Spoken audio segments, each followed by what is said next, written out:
Alors chaque année, nous partageons avec vous les avancées de quelque chose qui est aussi un marqueur de la communauté Simone Veil.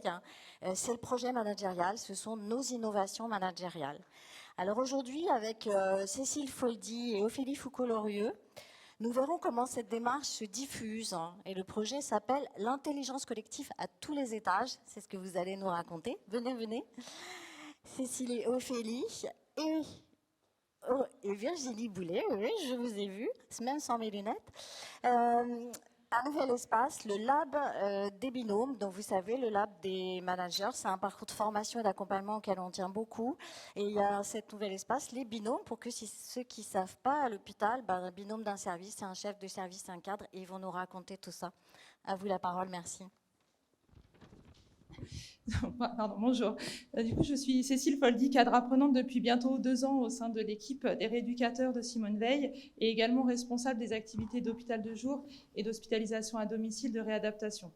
J'ai été invitée aujourd'hui pour vous témoigner sur les méthodes d'intelligence collective que je mets en place auprès de mon équipe.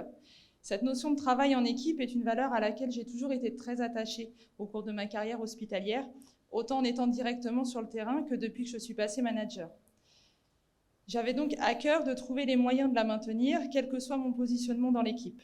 J'ai été très agréablement surprise lors de mes premières réunions cadres de découvrir des outils et des ateliers de développement collectif, puis d'élargir encore cette découverte au sein du Lab des managers, des cafés gourmands ou autres réunions du collectif du CHSV. Après un temps d'intégration de ces outils, j'ai pu commencer à partir du printemps dernier à les transposer dans mon équipe. À travers des photolangages, la météo des émotions, les cartes des besoins, cela a favorisé l'expression de chacun sur des sujets communs. Nous avons également ciblé les problématiques via des réunions post-it ou des CREX avec des analyses de feuilles d'événements indésirables. Puis nous avons construit ensemble nos plans d'action en adéquation avec la vision de notre collectif et surtout la réalité du terrain. Tout ceci a renforcé ma conviction qu'une grande partie des solutions peuvent émerger de chacun d'entre nous. Et je trouve dans ces méthodes une manière très enrichissante de libérer une parole constructive en amenant chacun à être acteur de son quotidien professionnel. Dans cet esprit de partager la parole de notre collectif, Ophélie Foucault-Lorieux, qui est ergothérapeute et coordinatrice de l'HAD de réadaptation, a accepté de vous livrer les ressentis de ses collègues à ce sujet. Bonjour à tous. Pour les rééducateurs, les méthodes d'intelligence collective au sein de nos réunions nous permettent d'apporter un cadre détendu, de l'entraide et de la cohésion. Ces méthodes favorisent l'implication de chaque personne présente à la réunion de façon ludique. Elles permettent les échanges entre professionnels intervenant dans des services différents. Elles nous offrent un regard extérieur sur nos problématiques respectives et nous aident à trouver des solutions en équipe pour faire évoluer nos pratiques. Donc, tous ces mots ne peuvent que nous encourager à poursuivre. Et donc, c'est ce que nous nous souhaitons nous, pour cette année 2024 et nous vous souhaitons une très bonne année également.